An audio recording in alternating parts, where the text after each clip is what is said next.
हर लम्हा बाखबर रहने के लिए न्यूज़ पाकिस्तान के YouTube चैनल को सब्सक्राइब करें, वीडियो को लाइक करें और बेल आइकॉन का बटन प्रेस करना मत भूलें। नैब को सियासी मुखालफिन को सबक सिखाने और वफादारियां तब्दील कराने के लिए इस्तेमाल किया गया। मुल्क की सबसे बड़ी अदालत ने कौमी एहतसाब ब्यूरो नैब की कारकर्दगी पर सवालात उठा दिए। अपोजिशन जमातों का नैब और हुकूमत गठजोड़ और नैब पर महज सिलेक्टेड एहतसाब करने के इल्जामात के बाद अब सुप्रीम कोर्ट ने भी अपने फैसले में नैब कवानीन पर लिखा कि नैब कानून मुल्क में बेहतरी के बजाय मुखालफिन का बाजू मरोड़ने के लिए इस्तेमाल किया गया। नैब कानून वफादारी तब्दील कराने, सियासी मुखालफिन को सबक सिखाने, सियासी जमातों को तोड़ने के लिए इस्तेमाल किया गया। छोटे लोगों को मुंतखब और उनकी नशो नुमा करके अहम ओहदों पर बिठाया गया, जिनके बदनुमा माजी और मुजरिमाना रिकॉर्ड थे, इन्हें कौम पर मुसल्लत किया गया। इस दौरान मुल्क में करप्शन में इजाफा होता गया।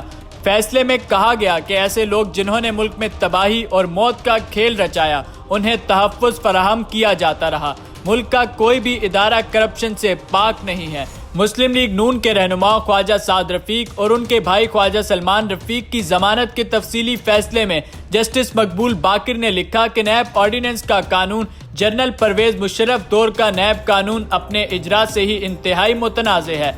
आम तासुर यह है कि नैब कानून सियासी इंजीनियरिंग के लिए इस्तेमाल होता है। नैब के इम्तियाजी रवैये के बायस इसका अपना इमेज मुतासर होता है और इसकी गैर जानिबदारी से अवाम का एतमाद उठ गया है। जबकि अदालत ने हालिया एहतसाब की लहर पर भी अपने फैसले में लिखा कि नैब सियासी लाइन के दूसरी तरफ खड़े ऐसे अफराद जिन पर बड़े माली करप्शन के इल्जामात हैं के खिलाफ तो कोई कदम नहीं उठाता, जबकि दूसरी तरफ के अफराद को गिरफ्तार करके महीनों और सालों तक बगैर वजह अजियत का निशाना बनाया जाता है। जस्टिस मकबूल बाकिर ने फैसले के आखिर में हबीब जालिब के इस शेर का भी हवाला दिया, जुल्म रहे और अमन भी हो, क्या मुमकिन है तुम ही कहो।